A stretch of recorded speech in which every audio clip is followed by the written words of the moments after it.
Welcome back, historians. Today we are talking about the Great Depression. As always, I am your host and your lecturer, Dr. Summer Sherland. So today's lecture is going to require you to take notes.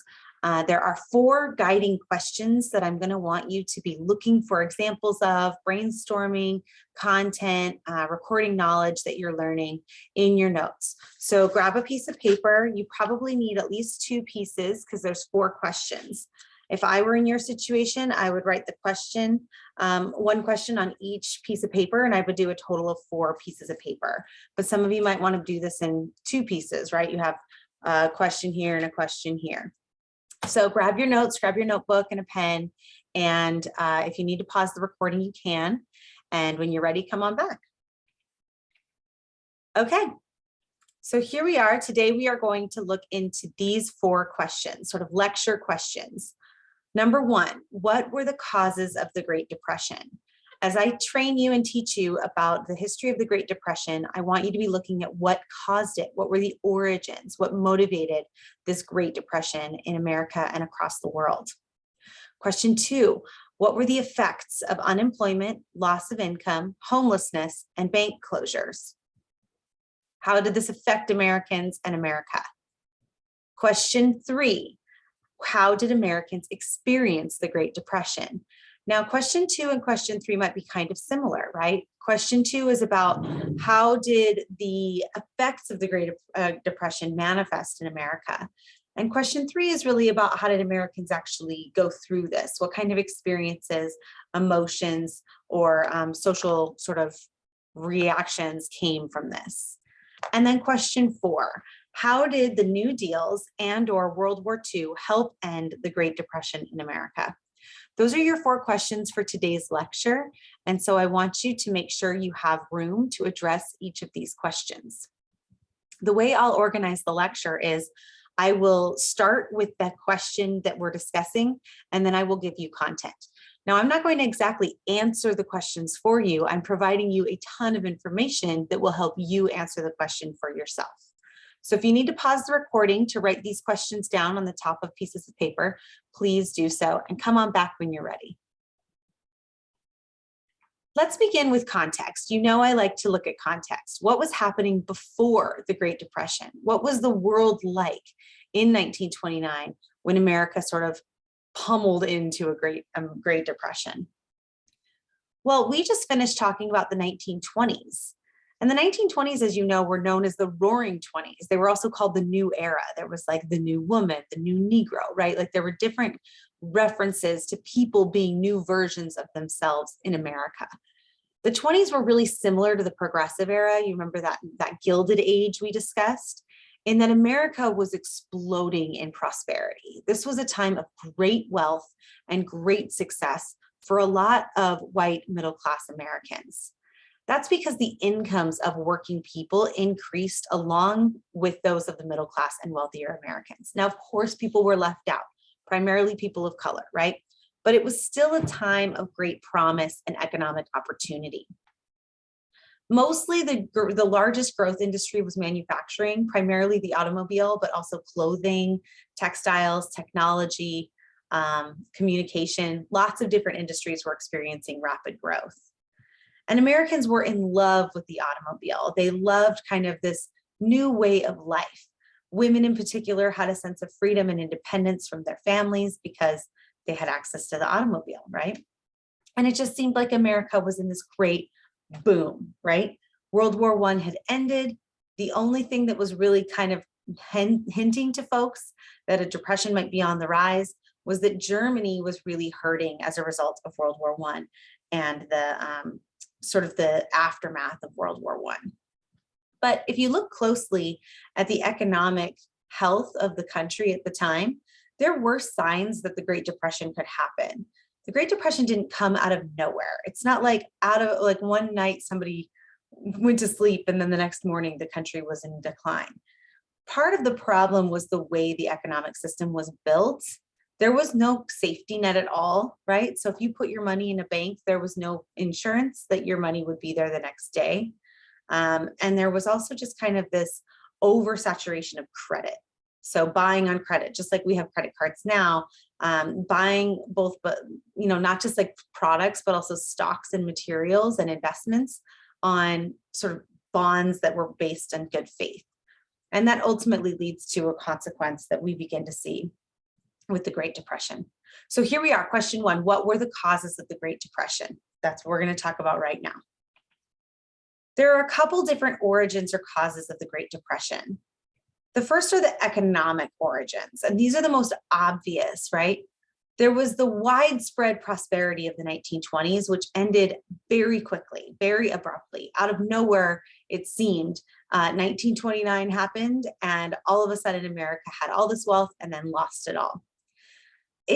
Historians kind of point to this one particular day in October of 1929, when after a period of about 10 weeks on the New York Stock Exchange, essentially the stock market lost 50% of its value. The real crash occurred in October 29, but the depression occurs as a result of that crash. It's not like the crash was in October and the Great Depression sort of manifested as an immediate response. It was sort of a long-standing aftermath of the stock market crashing. So this great economic depression follows across the United States, not just in New York City, but also in sort of the international communities as well. That's because banks closed, companies closed. Think about these huge corporate giants that are manufacturing cars in New York or Detroit or Chicago, and overnight they lose all their money. Well, they're not able to pay their workers. They're not able to buy products. They're not able to buy materials. So they shutter their factories seemingly overnight. So the depression threatens people's jobs, their savings, their homes, and their farms. And at the very depths of the depression, over 1/4, that's a fourth of the American workforce was out of work. So there was no jobs, or there were no jobs, and there was no income. But there were some other origins as well that should be tied to the Great Depression. And one of those is the climate, right? We are in a world now where we discuss climate change on a regular basis. So we talk about climate impact all the time. Well, in the 1930s, there was also a significant climate change, and that was in the 1930s and 40s, the southwestern Great Plains of the United States went through a very significant drought. No rain fell for a really long time. So all of the crops were lost because we didn't have the kind of irrigation we have now, with dammings of rivers and lakes, and we didn't have the same like sprinkler systems that we think of now and take for granted. Right? So with no rain meant no crops. At the time, the plains had been kind of seen as semi-arid, meaning sort of dry, right? Like not fully a desert the way Arizona is, but very dry, right? And these were grasslands and treeless, the open prairies of the southwestern Midwest. And they were home to thousands of settlers, because during the Civil War, US Congress passed the Homestead Act, which helped to push white settlers into the Midwest to go farm on small family farms. Well, these settlers were farming the land, or they were grazing cattle. That's essentially what they did when they moved out west in the 1860s. They also plowed prairie grasses. So essentially they took up the ecological system of the prairie grasses that were holding down the sediment in the dirt. And instead they were planting wheat because wheat was in high demand at the time. So over the course of 50 years about, you have a complete reversal of the ecological system of the Great Plains, because farmers are replacing sort of the heavy sedimentary plains grass with a light temporary wheat that gets churned over every year. And so the demand for wheat products like bread grows, and cattle grazing becomes reduced. So millions and millions and millions of acres in the semi-arid area are being plowed and planted on a regular basis. These farmers all but destroyed the topsoil of the entire southwestern plains regions. So there's more ecological origins, right? So dry land farming on the Great Plains led to the systemic destruction of prairie grasses. So you can see kind of here in the bottom of the picture, there's like a little bit of kind of a brown, grainy, whatever. This one shows you there's just open desert sand, essentially. So prairie grasses were destroyed. And like I said, the ecological system of the Great Plains was reversed what seemed permanently. And in ranching regions where cattle growers or cattle ranchers were letting their cows, like in New Mexico, Arizona, etc., just open graze, they were overgrazing. There were too many cows and not enough grass, and they're destroying areas of grassland throughout the United States. So over time, over the course of several decades, the land becomes very bare and significant environmental damage begins to occur. So this is all happening leading up to the 1920s and 1930s.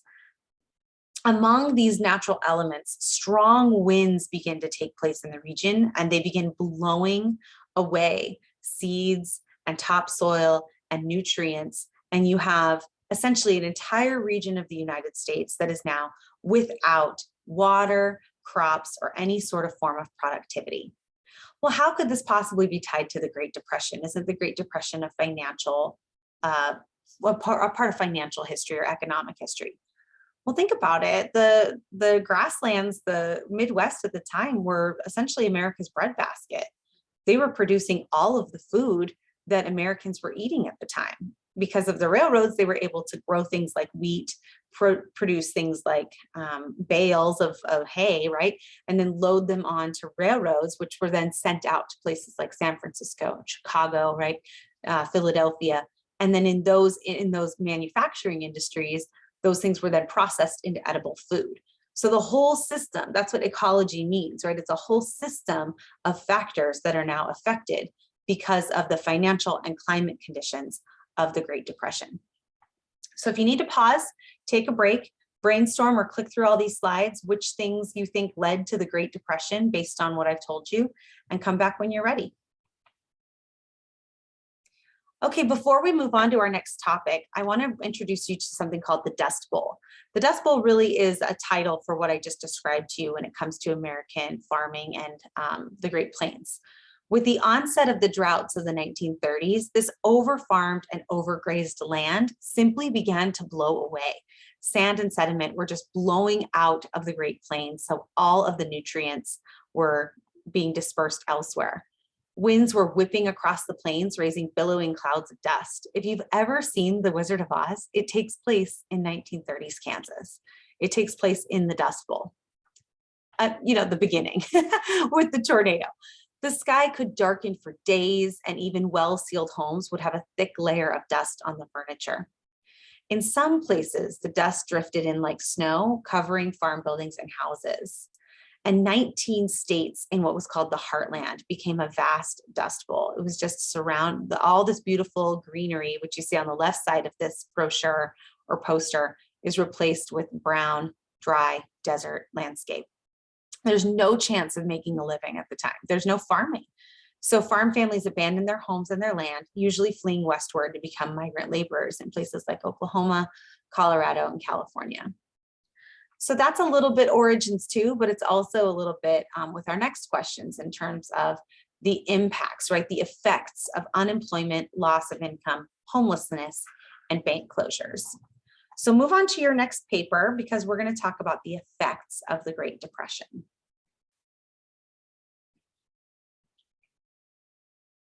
There were consequences for Americans. As stocks continued to fall during the 1930s, businesses failed and unemployment rose dramatically. So you have businesses that are shuttering and people are out of work. By 1932, 1 out of every 4 workers, and these are primarily men, right? These are primarily white men, but also Latino men, Black men, Asian men, right? They are out of work. They're unemployed completely. Banks failed and life savings were lost. So if you have money in a bank right now, if that's where you keep your money, imagine if your bank failed and you just could never get that money back. Today, in the 21st century, we have different kinds of government-sponsored insurance for our banking. So you're sort of insured for up to a certain amount of money if you put money in a bank. This did not exist in the 1930s. So banks failed, people lost their life savings. With no jobs and no savings, thousands of Americans simply lost their homes and were on the street. The poor then began to congregate, right? They began to find places like shanty towns in different sort of pockets of the United States cities. They called these Hoovervilles. Do you know why? Because Herbert Hoover was the president at the time. So they blamed the president because the president didn't think it was the federal government's responsibility to intervene. So they called these little shanty towns Hoovervilles, and they lived in cities around the country, but mostly in the north. But others roamed the country in, as you can see in this picture, in like boxcars or cars that they just loaded up all their stuff, and families were on the move. Very few died of starvation, but hunger and malnutrition affected the majority of Americans at some point or another. So that's those are some of the consequences or effects of the Great Depression. How did Americans experience it? What was it like for an everyday, ordinary American living through the Great Depression? Now, like I said, questions 2 and 3 are kind of similar, right? So it depends on kind of how you're looking at it. Do you want to look at kind of the aftermath or the effects, like the Dust Bowl and the lack of jobs for Americans, people moving, things like that? Or do you want to see more of the personal lived experiences? It's just up to you and the kind of historian that you are. Well, the first is that Americans become very angry, right? Some Americans are really angry about the Great Depression. Think about it. Imagine just 2 or 3 years earlier, America had this huge economic boom, and individual Americans were experiencing more wealth than they'd ever had. And then overnight, seemingly, they lost all of their money. They lost their entire livelihood. Imagine if it felt like a rug had been ripped out from under you like that. So here we were living in a country with abundant resources, the largest workforce in the world, and the most productive industries in the world. So many found it really, really difficult to understand how this depression had even happened and why it could not be resolved.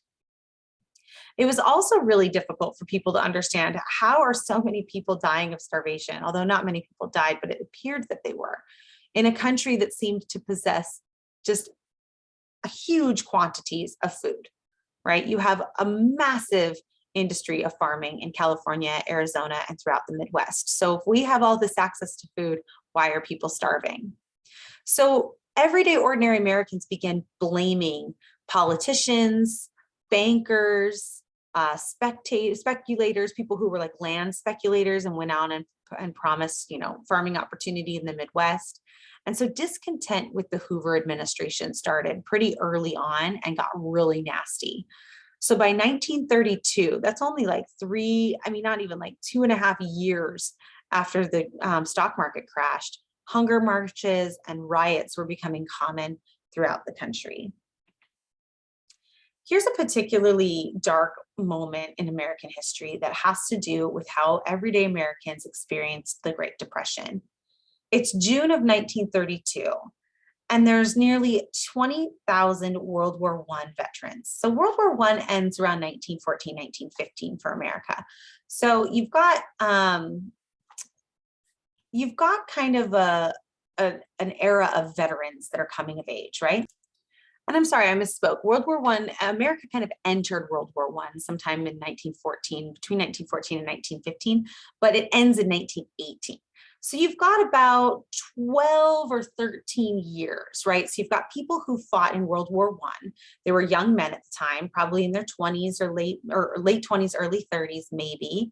And about 12 years pass by and they're grown, right? These are grown men at this point. And they want to see what is promised to them as part of their pension. Just like any other veteran, when someone fights in the war, they are promised some sort of military payment as a response of their service. Sometimes this is paid out immediately. Other times you wait till you retire technically. So these World War I veterans begin asking for what's called their bonus. They begin asking the government to pay out their retirements or their bonus for their service in World War I. Well, the United States federal government does not do this. So veterans across the country began marching to the United States Capitol, Washington, D.C., to request early payment of these bonuses. These bonuses weren't technically due until 1945, but Americans were really struggling. Any financial assistance they could get, especially if it already belonged to them, seemed like a realistic demand. The marchers called themselves the Bonus Expeditionary Force, but they quickly just became known as the Bonus Army. And they spent several days in Washington, D.C., meeting with politicians, camping out on the lawns, waiting for someone to take heed of their claims. But essentially, Congress failed to pass a bill, and the Bonus Army was defeated. Well, they had nowhere to go. They had no jobs. A lot of them had no families. Something that was really common in the time was considered sort of a poor man's divorce, which was sort of abandonment. A lot of these men, not just these men, but a lot of men in America simply left their families because they couldn't afford a formal divorce. And so they don't really have anywhere to go. So they stay in Washington, D.C., kind of camped out on the grounds, right? So on July 28th, U.S. troops and tanks were commanded by General Douglas MacArthur, who called in troops to disperse many of these World War I veterans. So think about the optics of this. The U.S. government calls their own military to disperse a peaceful protest of military veterans on the nation's capital. It was a huge embarrassment for the Hoover administration. It did not go well, and it completely altered or maybe impacted Americans' experiences and opinions of him for really the rest of history.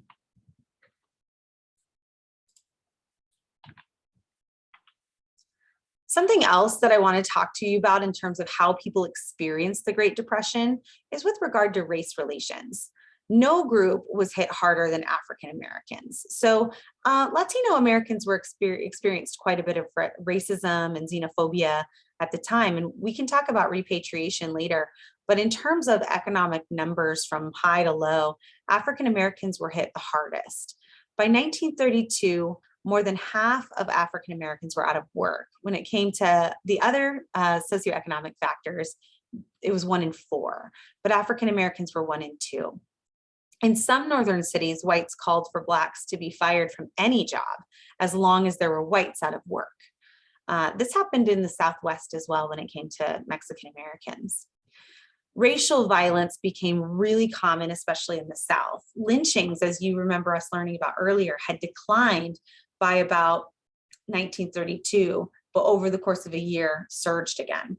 And President Roosevelt, for political reasons, tried to stay out of these problems. And so he did not back any legislation favored by such groups as the NAACP. Now, as you'll see in a little bit, President Roosevelt introduced a series of bills and policies that were meant to help Americans get back on their feet. And a lot of these programs limited participation from Blacks and Mexican Americans. So race relations were pretty rough at the time.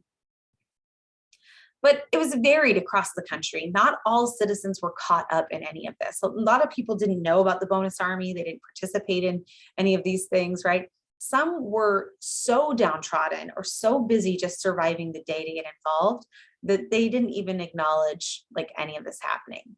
Meanwhile, people who had a lot of money, like people who were wealthy and had money in stocks outside of the US, they made more money. The wealthy got wealthier and the poorer got poorer. But the people who were really hit the most were the middle class because they experienced the most significant change. The other thing that I think is interesting is the 1930s is really kind of the rise of the teenager. Like those of you who are either teenagers yourselves or just kind of coming out of teenageness, that's kind of taken for granted now as a part of our cultural zeitgeist, just having a certain amount of years where you're like not quite an adult, not quite a kid, you're a teenager, right? This concept becomes really common in the 1930s, 40s, and 50s. And so teenagers, particularly those in places like California and other places of the West, they didn't really experience the Great Depression the same way working folks of maybe the North did. And there's a variety of reasons for that. Okay, so final question. How did the New Deals and or World War II help end the Great Depression in America? Now, when I was in school, this is a long time ago, I was taught that the New Deal really saved the day, that Franklin Roosevelt introduced a variety of policies and programs that helped bring America out of the Great Depression. But then as I learned more through my graduate studies and through college, like you're learning now, I actually came to understand that really the New Deal did some things, but World War II and America entering the Second World War is really what ended the Great Depression. And I hope that I can show that to you today. The first thing that happens is Hoover gets ousted and we have hope from the federal government. This is a picture of Franklin D. Roosevelt. As soon as he becomes president and he joins office, he institutes a bunch of rules and legislation. No president before him used the executive order authority as much or as freely as he did. The first the first thing he does is he shuts everything down for the first 100 days, right? Like he takes a holiday essentially to kind of get things on track. And then he institutes the New Deal. And some people call his entire early presidency the New Deal itself, but it's actually 2 programs that he introduced. But they call it the New Deal and they think of him as representing the New Deal because it was a time of hope and optimism. Of course, the economic depression continued. It's like when, one president takes office, things don't change in America overnight. The darkest hours of despair, however, had seemed to pass. And some of this is because of FDR and his personality. In his very first presidential address, he asserted this famous quote that has been quoted time and time again, that the only thing Americans really had to fear was fear itself. Now, these are just words, but Hoover had never spoken to the American public this way. And not only was FDR the skilled orator who enjoyed, speaking to the American public, he also used things like access to the airwaves, right? He used access to radio and different ways that he could communicate directly with the American people. FDR was also an inspired leader. Americans placed great confidence in him. But I do want to caution you to think that not all Americans loved him. And you've seen for yourselves as students living in America at the time, people are never going to unite under one particular leader forever. There will always be dissenting opinions. So American history books tend to prop FDR up as this incredible leader who everybody adored, but there were some concerns. A lot of people thought he was overstepping or overreaching the powers of the presidency, and some likened his presidential approaches to that of socialism. Because he was the first American president, really the first, to see the power of the federal government as a way to help Americans, everyday Americans, provide them access to resources, wealth, money, and jobs. Hoover, before him, believed it was not the government's responsibility or expectation to get involved in the politics, but also the daily lives of American people. So things like unemployment or welfare did not exist prior to FDR. He really created opportunities for those kinds of programs, which emerged later in America. There were also global impacts of the Great Depression. These economic troubles of the 1930s were worldwide. They didn't just isolate in America. And this economic instability in the largest economy in the world led to political instability throughout many parts. Political chaos in places like Germany and Japan gave rise to dictatorial regimes such as Adolf Hitler. And, there were other totalitarian regimes, places like Italy and the Soviet Union, which had predated the Depression, but were exacerbated by the global depression. And these regimes pushed closer and closer to world war in the 1930s. So when World War II eventually did break out in both Europe and Asia, the United States tried their darndest to avoid being a part of the conflict. But World War II ultimately ends the Great Depression. This is because when Japan essentially bombs Pearl Harbor, and that's not what started World War II, but it's what started and engaged American involvement, essentially America mobilizes under the banner of World War II. And millions of men and women are shipped overseas to fight in the nation's armed forces. And what's left is this need for war materials, right? Bomber jets and ammunition and food and parachutes. I mean, everything that is needed in wartime needed to be produced and created.